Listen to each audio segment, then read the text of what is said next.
Hello and welcome to this edition of YES101's Visual Radio. Bringing you the news, I'm Vinuji Senaviratna. Let's take a look at your local news.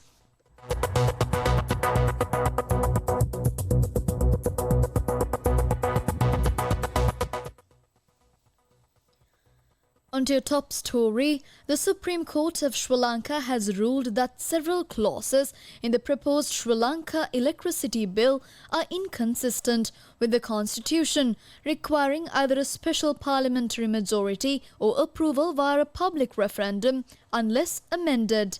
The determination delivered to Parliament and announced by Deputy Speaker Dr. Rizvi Sali follows petitions filed under Article 121 of the Constitution challenging the bill's legality. I wish to announce Parliament that the Honourable Speaker has received the determination of the Supreme Court in respect of the bill titled Sri Lanka Electricity Amendment, which was challenged in the Supreme Court in terms of Article 121 of the Constitution. In the said determination, the Supreme Court has summarised the constitutionality of the bill as follows. Clause 8.2 shall be amended suitably to provide that the members of the committee referred to therein shall be liable under the Anti-Corruption Act No. 9 of 2023. Clause 13.1c is violative of Article 3 of the Constitution and requires to be passed by the special majority of Parliament and be approved by the people at a referendum. However, the said violation shall cease if this clause is amended as set out in the summary of the determination of the Supreme Court. Clause 13.1b is vague and arbitrary as it does not contain any provisions relating to the transfer of employees and their right as employees during the second stage of unbundling. Therefore, the clause is violative of Article 12.1 read with Article 14.1g of the Constitution, and this clause shall only be passed by the special majority required under Article 84.2. The said violation shall, however, cease if this clause is amended as set out in the summary of the determination of the Supreme Court. Clause 13.2 is in violation of Articles 12.1 and 14.1g of the Constitution. The said violation shall, however, cease if this clause is amended as set out in the summary of the determination of the Supreme Court. I order that the full determination of the Supreme Court be printed in the official report of today's proceedings of the House.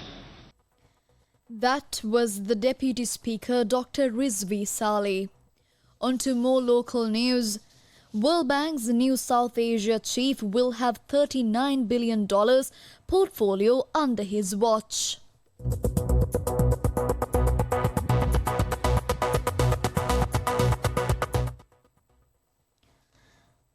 The World Bank has appointed Johannes Zutt as the new Vice President for the South Asia region effective from 1st of July 2025, succeeding Martin Reza.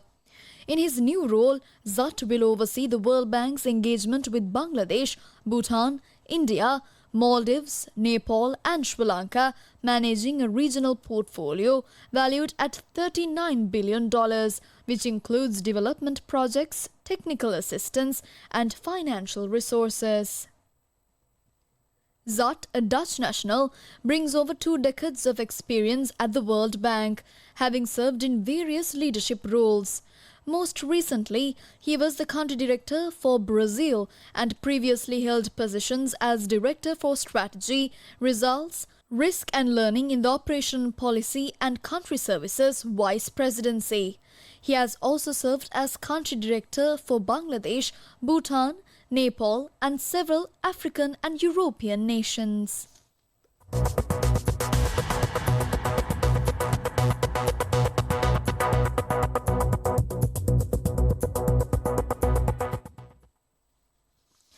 On to more local news.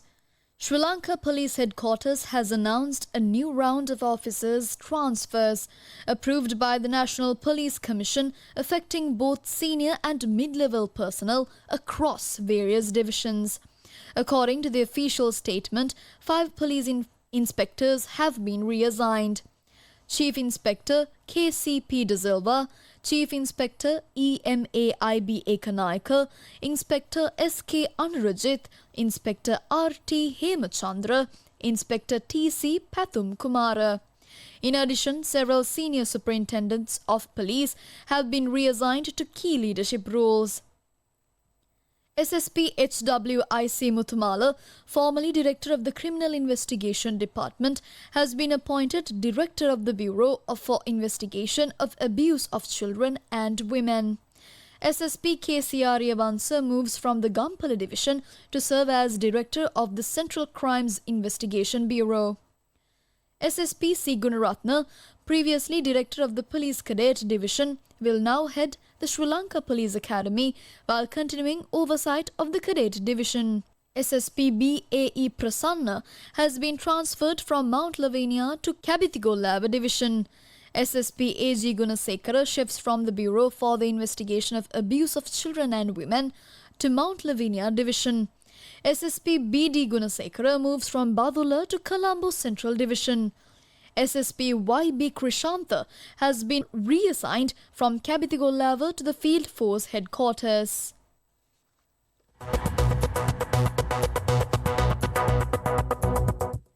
Up next is international news. International news.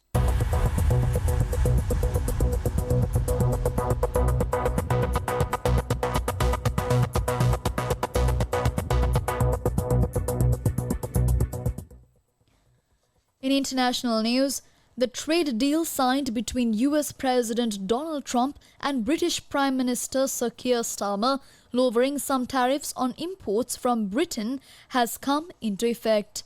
British car manufacturers will now be able to export to the US under a reduced 10% tariff quota from an earlier 27.5%, while the current 10% tariffs were fully removed for the goods like aircraft engines and aircraft parts.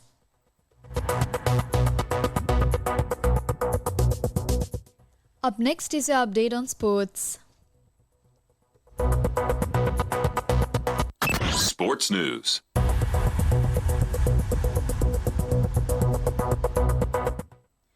Finally, on to your sports update. Luke Williams has been appointed head coach of Southern Brave for the Women's 100 2025. He replaced Charlotte Edwards, who has been appointed head coach of England Women. Williams has a rich reputation as coach, being Edwards' assistant at Brave since the inaugural edition of the Women's 100.